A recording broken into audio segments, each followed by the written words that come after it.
जय श्री महाकाल दोस्तों, नमस्कार। आज पौष मास की शुक्ल पक्ष की नवमी शुभ पुण्य तिथि है, जो कि आज जप साधना और शक्ति उपासना के लिए बड़ी ही शुभ बताई गई है।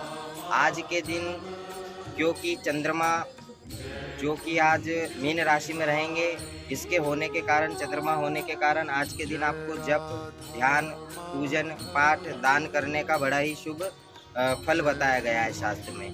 जो कि आज रेवती नक्षत्र है, तो ये इसको शास्त्र में बताया गया है शुभ, सौम्य और पालन पोषण करने वाला नक्षत्र बताया गया है।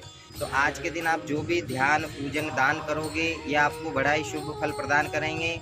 और आज सोमवार दिन है, तो आपको शिवालय में जाना है, भगवान को एक लोटा जल चढ़ाना है, वहाँ 2 मिनट 5 मिनट बैठकर आपको भगवान के जप करना है।